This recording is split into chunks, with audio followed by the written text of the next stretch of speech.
Hello everyone, আসসালামু আলাইকুম। Welcome back to my channel. আজকে আপনাদেরকে তৈরি করে দেখাবো চকলেট আইসক্রিম। বাসায় আপনারা কিভাবে দোকানের স্বাদে একদম পারফেক্টভাবে আইসক্রিম তৈরি করতে পারবেন সেটাই শেয়ার করব। তো চলুন আর দেরি না করে দেখে আসি কিভাবে আমি এই চকলেট আইসক্রিম তৈরি করেছি। প্রথমেই আমি একটা মিক্সিং বোল নিয়ে নিলাম। এর মধ্যে নিয়ে নিব ডাবল ক্রিম। তো আমি প্রথমে হাফটা নিয়ে নিলাম। এরপর আরও একটা নিলাম যেটা আমার ফ্রোজেন করা ছিল।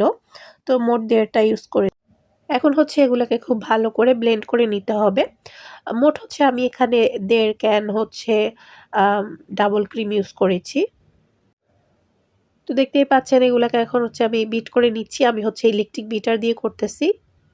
আপনাদের কাছে যদি ইলেকট্রিক বিটার না থাকে সেক্ষেত্রে আপনারা ব্লেন্ডার দিয়ে করতে পারবেন, হ্যান্ড ব্লেন্ডার।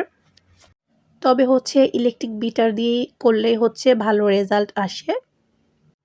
তো কিছুক্ষণ আমি এগুলাকে বিট করে নেওয়ার পর এখন আমি মিষ্টির জন্য পরিমাণ মতো কনডেন্স মিল্ক দিয়ে দিচ্ছি। আমি কিন্তু হাফ ক্যানের বেশি ইউজ করেছি, যতটুকু আসলে মিষ্টির প্রয়োজন আরকি। এরপর নিয়ে নিচ্ছি এখানে মিল্ক চকলেট। তো এখানে আমি পুরা একটা থেকে অল্প একটু বাদ দিয়ে পুরাটাই ফ্রাই ইউজ করেছি।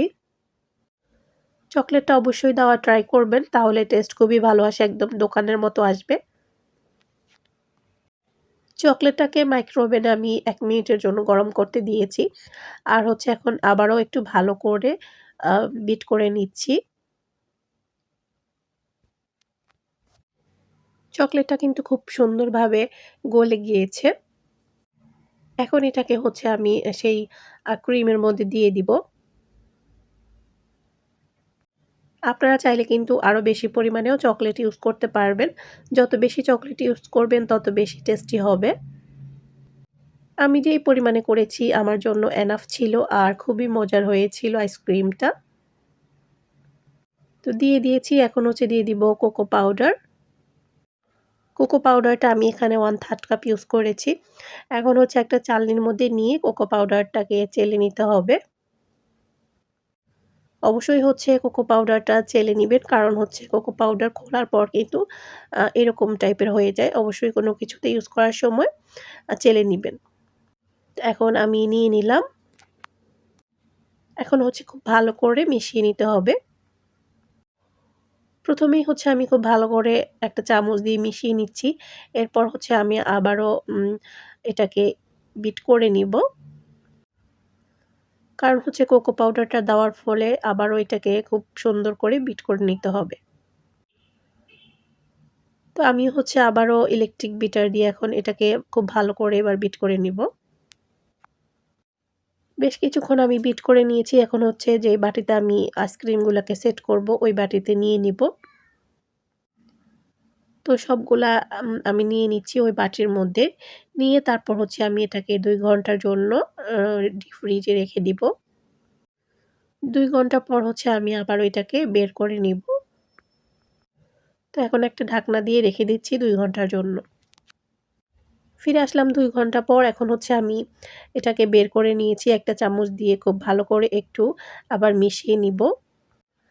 যদিও বা এটা এখনো পুরোপুরি মানি বসে নাই, আইস টাইপের হয় নাই। তারপরেও চলবে।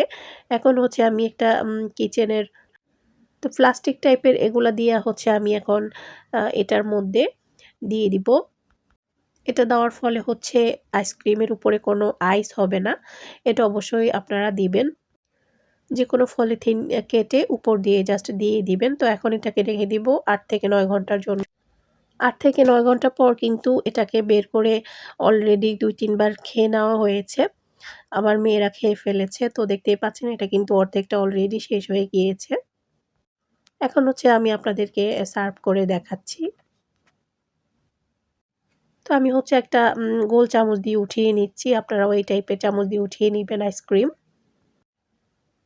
আইসক্রিমটা কিন্তু একদম পারফেক্ট ভাবে হয়েছে। আপনারাও এভাবে আইসক্রিমটা ট্রাই করে দেখবেন। আশা করি আপনাদের কাছেও কিন্তু খুবই ভালো লাগবে। আজকের আইসক্রিমের রেসিপিটা এ পর্যন্তই ছিল। সবাই অনেক বেশি ভালো থাকবেন। আপনাদের কাছে কেমন লেগেছে চকোলেট আইসক্রিম সেটা অবশ্যই কিন্তু কমেন্টস করে জানাতে ভুলবেন না। আর অবশ্যই ট্রাই করবেন।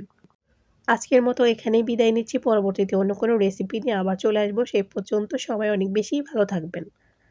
আজকের মতো এখানে আল্লাহ হাফেজ।